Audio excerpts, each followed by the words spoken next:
Hello friends, welcome to my channel defence practice class. Defence practice class চ্যানেলের তরফ থেকে তোমাদের সবাইকে স্বাগত। আজকের এই ভিডিওতে আমরা কিছু এমসিকিউ প্রশ্ন নিয়ে আলোচনা করব, যে প্রশ্নগুলো তোমাদের আপকামিং যে সমস্ত এক্সাম রয়েছে, যেমন West Bengal police constable, Kolkata police constable, SSC GD, রেলের গ্রুপ ডি, এনটিপিসি, তাছাড়াও অগ্নিবীর, আপকামিং যে সমস্ত এক্সাম রয়েছে সমস্ত এক্সামের জন্য খুবই গুরুত্বপূর্ণ।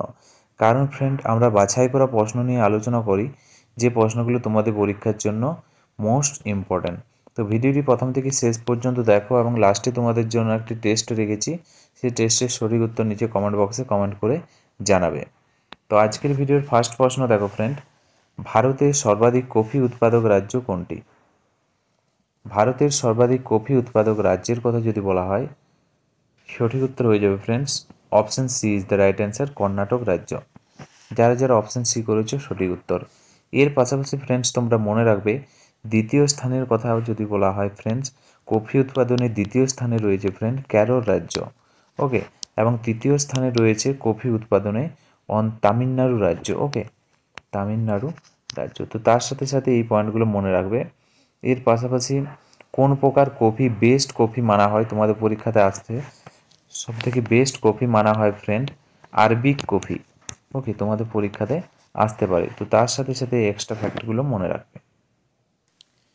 নেক্সট প্রশ্ন হলো 2 নম্বর প্রশ্ন, উত্তর পশ্চিম রেলওয়ের সদর দপ্তর কোথায় অবস্থিত? সঠিক উত্তরটি হয়ে যাবে friends option B is the right answer, জয়পুরে অবস্থিত উত্তর পশ্চিম রেলওয়ের সদর দপ্তর। Option B is the right answer. এবং উত্তর পশ্চিম রেলওয়ে কবে প্রতিষ্ঠা হয় তোমাদের পরীক্ষাতে আসতে পারে? 1 অক্টোবর 2002 সালে প্রতিষ্ঠা হয় উত্তর পশ্চিম রেলওয়ে। এর পাশাপাশি ফ্রেন্ডস কিছু আর এক্সট্রা ফ্যাক্ট মনে রাখবে, যেমন ভারতের ম্যানচেস্টার, আহমেদাবাদকে বলা হয় ভারতের ম্যানচেস্টার বলা হয়, অমৃতসরকে বলা হয় ফ্রেন্ড স্বর্ণ মন্দিরের শহর বলা হয়, মুম্বাইকে বলা হয় ফ্রেন্ডস হলিউডের শহর বা ধনী শহর হচ্ছে মুম্বাই। নেক্সট প্রশ্ন হলো 3 নম্বর প্রশ্ন, আন্তর্জাতিক আদালতের সদর দপ্তর কোথায় অবস্থিত?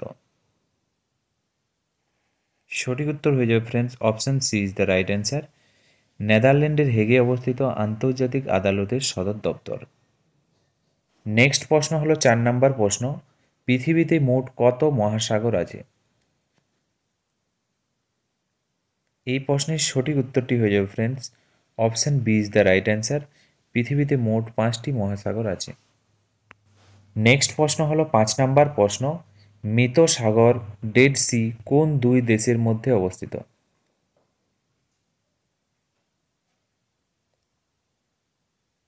এই প্রশ্নের সঠিক উত্তরটি হয়ে যাবে friends option B is the right answer, Jordan ও ইসরায়েলের মধ্যে, এই দুই দেশের মধ্যে অবস্থিত মৃত সাগর বা ডেড সি। নেক্সট প্রশ্ন হলো 6 নম্বর প্রশ্ন, পৃথিবীর নিকটতম গ্রহ কোনটি? সঠিক উত্তরটি হয়ে যাবে friends option D is the right answer, শুক্র হলো পৃথিবীর নিকট। নেক্সট প্রশ্ন হলো 7 নম্বর প্রশ্ন, জালিয়াওয়ালাবাগ কোথায় অবস্থিত? সঠিক উত্তর হয়ে যাবে friends option D is the right answer, অমৃতসরে অবস্থিত নেক্সট প্রশ্ন হলো 8 নম্বর প্রশ্ন, কোন প্রাণীর হৃৎপিণ্ড মাথায় থাকে? তো ফ্রেন্ডস কোন প্রাণীর হৃৎপিণ্ড মাথায় থাকে? সঠিক উত্তর হয়ে যাবে friends option C is the right answer, চিংড়ি মাছের হৃৎপিণ্ড মাথায় থাকে। Option C is the correct answer. এর পাশাপাশি ফ্রেন্ডস কিছু এক্সট্রা ফ্যাক্ট মনে রাখবে, যেমন অক্টোপাসের কথা যদি বলা হয়, সবচেয়ে বেশি হৃৎপিণ্ড থাকে অক্টোপাসের। জেলিফিশের কথা যদি বলা হয় ফ্রেন্ডস, জেলিফিশের হৃৎপিণ্ড মাথা থাকে না। ওকে, হৃৎপিণ্ড বা মাথা থাকে না জেলিফিশের। নীল তিমির কথা যদি বলা হয়, নীল তিমির হৃৎপিণ্ড সবচেয়ে বড় হয়।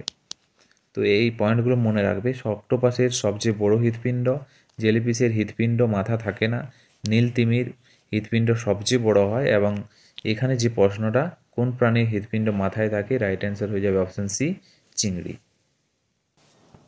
নেক্সট প্রশ্ন হলো 9 নম্বর প্রশ্ন, ভারতের গাড়ি চালানোর সময় কোন দিক দিয়ে ওভারটেক করা উচিত? ভারতে গাড়ি চালানোর সময় সঠিক উত্তর হয়ে যাবে ফ্রেন্ডস অপশন বি, ডান দিক দিয়ে ওভারটেক করা উচিত। Okay, option B is the correct answer. Next প্রশ্ন হলো 10 নম্বর প্রশ্ন, কোন পাখিকে পাখিদের রাজা বলা হয়? তো ফ্রেন্ডস পাখিদের রাজা বলা হয়, সঠিক উত্তর হয়ে যাবে ফ্রেন্ডস অপশন বি, বাজ পাখিকে। Option B is the right answer. এর পাশাপাশি মনে রাখবে ফ্রেন্ডস, ময়ূরকে বলা হয় ভারতের জাতীয় পাখি। নেক্সট প্রশ্ন হলো 11 নম্বর প্রশ্ন, ইন্ডিয়া উইথ ফ্রিডম পুস্তকটি কার লেখা? এই প্রশ্নের রাইট অ্যান্সার হয়ে যাবে friends option A is the right answer. মৌলানা আবুল কালাম আজাদের লেখা হলো ইন্ডিয়া উইথ ফ্রিডম। নেক্সট প্রশ্ন হলো 12 নম্বর প্রশ্ন, তরল অবস্থাতে থাকে একমাত্র অধাতু কোনটি? তো ফ্রেন্ডস তরল অবস্থাতে থাকে, সঠিক উত্তর হয়ে যাবে bromine. Option A is the right answer. Next প্রশ্ন হলো 13 নম্বর প্রশ্ন, বিশ্বের সবচেয়ে ছোট্ট পাখি কোনটি? সঠিক উত্তর হয়ে যাবে অপশন এ, হামিং বার্ড হলো বিশ্বের সবচেয়ে ছোট্ট পাখি। নেক্সট প্রশ্ন হলো 14 নম্বর প্রশ্ন, গীতাঞ্জলি পুস্তক কে রচনা করেন? সঠিক উত্তর হয়ে যাবে friends option C is the right answer. Rabindranath Thakur Gitanjali পুস্তকটি রচনা করেন। Option C is the right answer. Rabindranath Thakur কবিগুরু নামে পরিচিত। এর পাশাপাশি মনে রাখবে ফ্রেন্ডস, ছদ্মনামের কথা যদি বলা হয় ফ্রেন্ডস, ছদ্মনাম তোমাদের পরীক্ষাতে আছে। রবীন্দ্রনাথ ঠাকুরের ছদ্মনাম আন্নাকালী, পাকড়াসি, ভানুসিংহ, এগুলি সবই হচ্ছে রবীন্দ্রনাথ ঠাকুরের ছদ্মনাম। নেক্সট প্রশ্ন হলো 15 নম্বর প্রশ্ন, ইম্পেরিয়াল ব্যাংক নাম বদলে এসবিআই কবে রাখা হয়? এই প্রশ্নের রাইট অ্যান্সার হয়ে যাবে friends option B is the right answer. 1955 খ্রিস্টাব্দে ইম্পেরিয়াল ব্যাংকের নাম বদলে এসবিআই অর্থাৎ স্টেট ব্যাংক অফ ইন্ডিয়া রাখা হয়। এর পাশাপাশি তোমাদের পরীক্ষাতে ফ্রেন্ডস এসবিআই ব্যাংকের ফুল ফর্ম আসতে পারে। স্টেট ব্যাংক অফ ইন্ডিয়া হলো এসবিআই এর ফুল ফর্ম। এসবিআই ব্যাংকের পুরনো নামের কথা যদি বলা হয়, পুরনো নাম ইম্পেরিয়াল ব্যাংক অফ ইন্ডিয়া হলো এসবিআই এর পুরনো নাম। এখানে ফ্রেন্ডস আরও আসতে পারে ফ্রেন্ডস 26শে জানুয়ারি 1950 খ্রিস্টাব্দে ভারতের সংবিধানে পূর্ণরূপে মান্যতা পায় state bank of India. Okay, next প্রশ্ন হলো 16 নম্বর প্রশ্ন, রাষ্ট্রীয় স্বয়ংসেবক সংঘের মুখ্য সূত্রধার কে? অর্থাৎ আরএসএস এর মুখ্য সূত্রধার কে? এই প্রশ্নের রাইট অ্যান্সার হয়ে যাবে friends option D is the correct answer, K B Hedgewar. Next প্রশ্ন হলো 17 নম্বর প্রশ্ন, প্রথম জাতীয় পতাকা কবে উত্তোলন করা হয়? এই প্রশ্নের সঠিক উত্তর হয়ে যাবে ফ্রেন্ডস, একটু কারেকশন করে নেবে, রাইট অ্যান্সার হয়ে যাবে 7ই আগস্ট 1906 খ্রিস্টাব্দে জাতীয় পতাকা উত্তোলন করা হয়। রাইট অ্যান্সার হয়ে যাবে অপশান সি। তোমরা একটু কারেকশন করে নেবে, টাইপিং মিস্টেক আছে। ম্যাডাম ভিকাজি কামা দ্বারা উত্তোলন করা হয় 7ই আগস্ট 1906 খ্রিস্টাব্দে।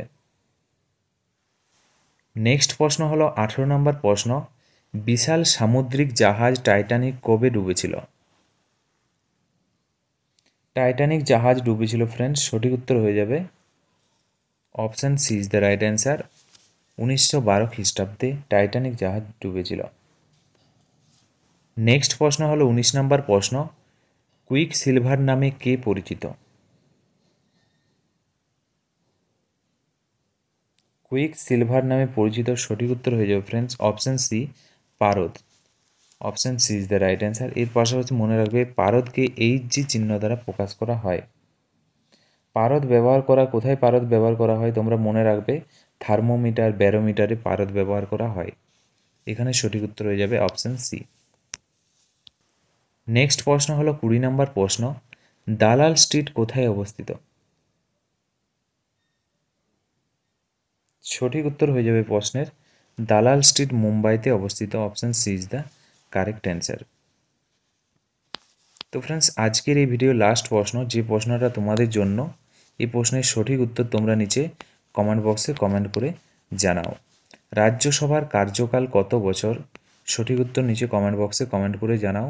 এবং আজকে তোমরা 20টি প্রশ্নের মধ্যে কত স্কোর করতে পারলে নিচে কমেন্ট বক্সে কমেন্ট করে জানাবে। তো আজকের ভিডিওটি এখানেই শেষ করছি। Thank you for watching. Jai Hind, Jai Bharat.